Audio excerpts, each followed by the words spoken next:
Well, it's raining this evening, so I'm going to unpackage some pre-made catfish rigs. This was sent to me by Chris, the owner of Slunger Cat. And I know what a couple of these rigs are, and I will give a disclosure. You know, he did send these to me. And I have a coupon code for his website. He's a one-man crew for Slunger Cat. Just a small business. And he likes to make, these rigs and stuff for anybody to use that likes to catfish. Yeah, quite a few things here. I'm going to do a critique on at least one of these, even though I am slightly affiliated with him. I mean, he gives me stuff from time to time. Let me see if I can find it here. Here it is. Right? Sorry, I'm looking through this. Okay, yeah, this is kind of like the Carolina rig. This says anchor slip rig. So I thought I had some Carolina rigs here. Some of these aren't labeled. So they're anchor slip rigs. Carolina Shorty. You guys, anyone that's subscribed to my channel knows that I helped him create these. A shorter rig helps you cast further, and I told him, that'd be great for bank fishermen if you could make a bank fishing specific rig, and that's the Carolina Shorty. And I ran out. I guess it is these flip rigs. I could be wrong, so I'm going to open one of these up. Yep, 8/0 hook. Because I could be wrong with what I'm thinking. I will admit if I'm wrong or not. But this would be like a boat rig. And I think it would have another purpose. Okay. I am going to say that I'm wrong with my thinking. Because I was thinking that these were too long. And no, they are the right size. Huh. So I guess the way I make mine is the way he makes these. And he's calling these the Anchor Slip Rigs value pack, because there's 3 in here. And this is what I use on my boat. 8/0, circle hook. These are Boss Cat hooks. They're basically the same as Team Catfish double action circle hooks.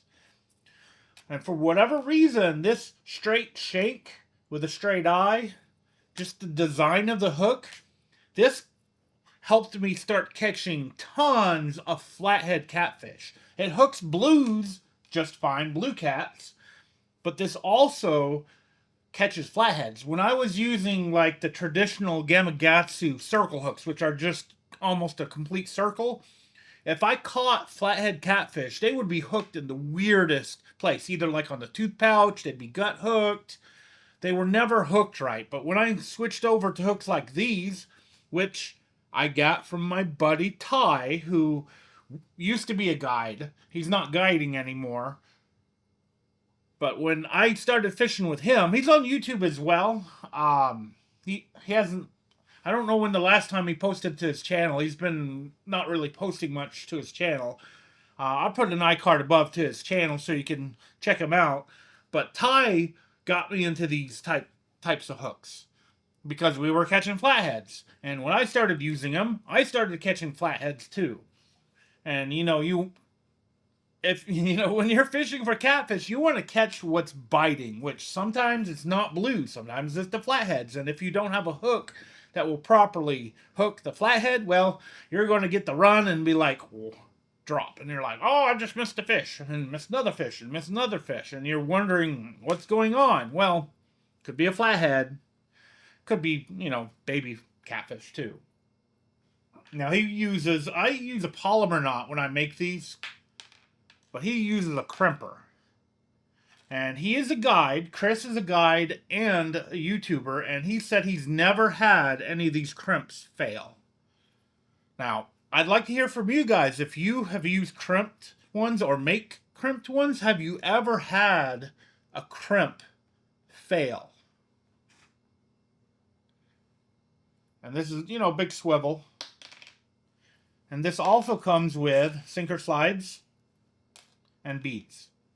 So you put on your main line, sinker slide first. I probably could have brought one of my rods and reels in, but I'm not going to go grab it now since I've already started the video. But, you know, put the sinker slide on, then you put the bead on the line, and then you do a polymer knot over the hook. And when you're doing the polymer knot, obviously you have the loop, and you'll be putting the whole thing through the loop and tying it together. But, okay, so I'm impressed. I thought these were going to be longer. Or I'm just, I can't tell inches that well. So these are going to work pretty good. My, what I have on my bank, or not bank, but bottom fishing rigs for the boat, they're getting old. They're aging, so I need to replace them with these. And I'm glad he sent me these so I can put them and use them on my boat rods for a while just to see how they work out for me. Hopefully the you know, the crimp won't fail, and I will probably tell you guys if the crimp fails or not. I've talked to buddies who swear up and down that these crimps, if you are doing them correctly, which Chris explained to me how to do them correctly, and I forgot everything he said. He does them right. He knows how to crimp properly. I guess my buddies that have never had them fail know how to crimp properly. But yeah. Now that's long enough. You could use it for live bait as well because it's far enough around that the bait can swim around. So I'm definitely going to be using these on my boat. And, you know, I've shown you the Carolina Shorties before. I will show you again. Probably need to get a stapler so I can put these back together so I don't get them mixed up. And I'm using a spinning rod and reel. And when I'm using a spinning rod and reel, it's smaller baits. So I use smaller hooks. These do go up to 10-aught. If you are using a bait caster from the bank, I would recommend getting the 10-aught Carolina Shorty rig. And you see, it's really short, and it comes with sinker slide and a bead. And this helps you cast further. And I do like using these. I may not put these on my 8 or 9-foot rods. I think they're 9-foot cat slayer rods because I may be using them for some live bait from my boat here soon if I can ever catch enough bluegill. But yeah, Carolina Shorty. I met Chris. I mean, I've met Chris in the past or whatever, but when I finally got to talk to him about making a rig like this, it was at the East Tennessee Fishing Show. He had come down there, or come down here to the East Tennessee Fishing Show in Knoxville to hang out at, you know, at one of the Sea Arc dealers. And we mocked up one of these, and now he's making them. And, you know, pretty much, if there was rights to this, I gave up my rights to him. He can make these and make money off of them. I'm completely fine with that. I don't make gear. I don't sell it. It's nice to have something like this in the world for all of us to use. I use it. I'm hoping some of you are using it. If you're using a Carolina Shorty rig, leave a comment below of what you think about it. I mean, I know you can make these yourself. It's not that hard. But sometimes it's better to have a couple of these packages in your tackle box just in case you just want to slap it on the line and go. Now, what else did he send me? What is this? Orange one-way float. Okay. I don't think this is an EVA float. These are EVA floats. And as you can see, he sells these separate, so you can make your own stuff out of them. And I'll get to this later. Like, the EVA floats last longer than a standard float. And I think this is a standard float. Yep. So these do last longer than that float, but this float is usable. I'm just curious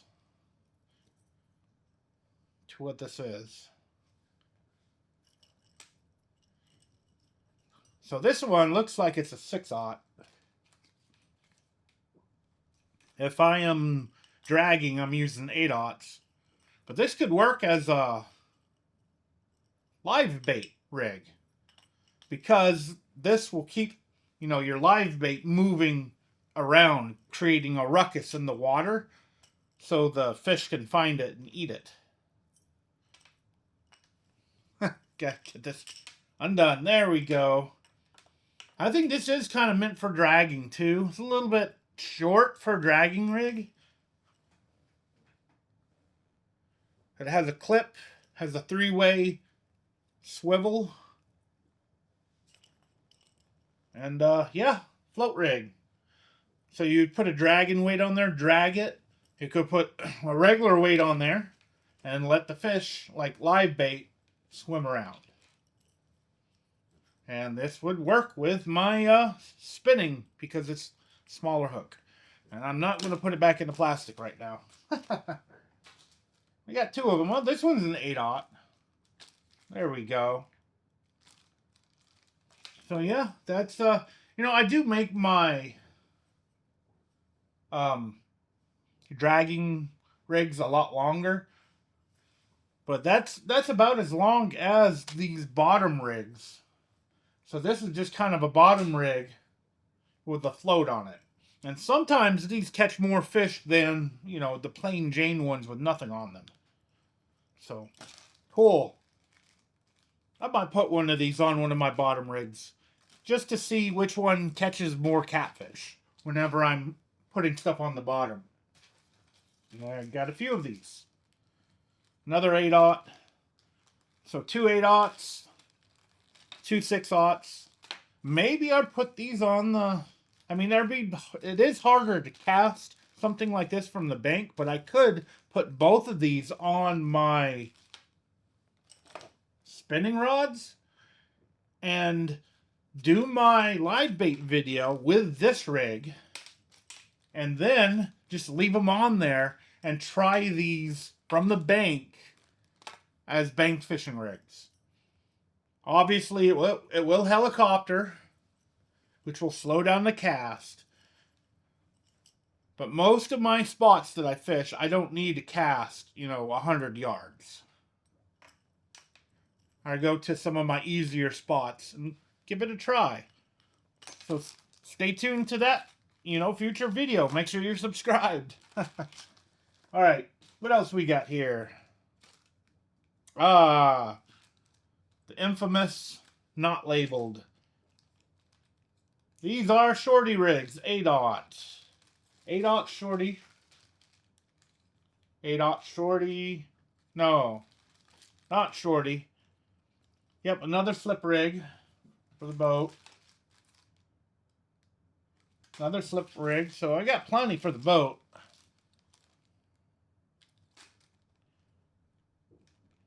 More shorties. Yep, plus shorty. For bank fishing. 8/0 shorty. The 8/0 shorties are not labeled. And another one. Anchor slip rig. These are, I think these are actually 6/0. So I got a couple of 6/0 of those.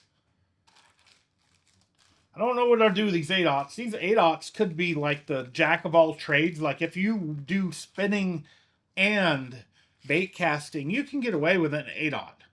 And then you can just, downsize the bait for spinning and then put bigger bait on it if you're using these for, casting. For me, I would do the 10/0 for casting on the bank and then the 8 or the 6 or the 6/0, 5/0, whatever, the smaller one for spinning. Spinning engine, you know, you can break the rules if you want. That's fine, but spinning is finesse fishing, and bait casting is for heavier stuff.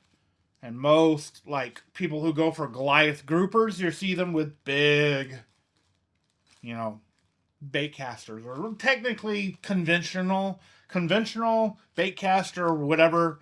That is for bigger baits. And people do break the rules, and that's fine. I have tried tossing Catfish Dave sized baits on spinning. It doesn't work out too well. At least when I do it. It does not work out well. So I try to keep to that. Now these are cool because they're EVA foam. And EVA lasts longer. You got rattles in them too. I never even noticed that. Because, you know, the fish is sometimes they grab, you know, this. Sometimes they grab this instead of your bait. And when they're hitting this, you know, if I put pressure on this, which I'm not going to, I'm not here to break these right now, but if I put enough pressure with my fingers right there, I bet I could break this. But on EVA foam, you can't. It squishes in. And this is the same thing that's usually on some of the Catfish rods out there. So you got cork, you got EVA foam, you got, you know, the other fancy stuff. And the EVA foam stays in a rod holder better than cork. My buddy Clint just lost an expensive rod because the fish slammed his rod so hard while he was on a buddy's boat that it bounced it, and it went right into the water, right out of the rod holder. And he had the fancy plastic stuff, and that it doesn't stick to the rod holders. But if it was EVA, I bet he wouldn't have lost that rod, because the EVA, it sticks to the rod holder. And whenever, I mean, even in the past, if I had a big fish on and I had a rod with EVA foam as the grip, oh boy, getting it out of the rod holder is very difficult because it just sticks there. It's hard to get out of the rod holder. That's the downside to it, but it also makes it so you're not going to lose your rod sometimes. I mean, if it hits it just right, it could, but most of the time, you know, this stuff is made to just, you know, it's made good. And that's what these are. And this has two things. Obviously, you have to put the line through it, make your rig, instead of doing a pre-rig. And then, you know, you put it in. That holds it in place. And you just pull them out to move it up and down the line. And this is, you know, whoops. Okay, come off there. I like this size. You know, you see people when they're dragging, they have these giant, you know, floats and stuff. And I don't like that. My preference is this size. And you can see it's just a tad bit bigger. This is good enough. You know, I'll use that. It's about the same size, just a tad bigger. That's the size that I like. I don't like the really, really big ones. You know, whenever I build my own dragging rigs, I sometimes, or most of the time, I actually put beads on. I'll put a few beads on. I'll put a little rattle. I'll do this and that and the other. Obviously, I don't need a rattle with these, which is kind of cool. What's rattling anyway? I think it's yeah. That's the rattle. So the rattle is in the plug. So I don't need rattles with this, but I probably would still put beads on it. And this is one of his newer products right here. So perfect sized. Well, well, now my desk has a bunch of pre-tied catfish rigs all over it. I guess I'll go back and organize this and maybe rig some of my rods with some of this gear. But yeah, figured I'd do an unboxing on it. I wanted to actually go catfishing this evening, and this rain kind of shut that idea down. So instead of catfishing, I'll open up some catfish gear. I know unboxings are not that popular. In fact, even myself, unboxings bore me. So I apologize for doing yet another unboxing. But sad part is I'm not done. Let me try to move, because I got this box, and I wrote next on it and then realized that I'm actually sitting and hiding it.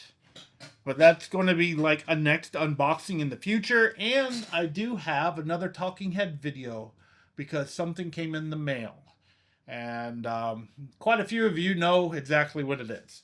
So stay tuned. And as always, I want to thank you for taking your time out of your day to actually watch this video. I really, really appreciate it. And this is part of me trying to do, daily videos.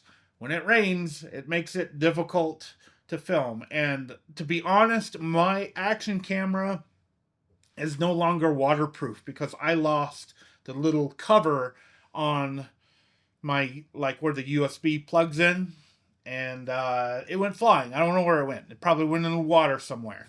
And because it's not waterproof, I can't do, videos in the rain, at least until I replace it. And I'm not going to replace it just yet. There's some cool things coming from DJI at the end of the month, or at least hopefully at the end of the month. And I'm just curious to see what kind of quality these new cameras that are coming out has, and if they can meet some of my own requirements for filming. But yeah, just bear with me, and thanks again for watching. I do hope to see you next time. And I forgot the coupon code, as always. And the coupon code is Billy10 on the Slunger Cat Outdoors website. So Billy10 gives you 10% off of these really cool pre-tied rigs. Thanks, guys.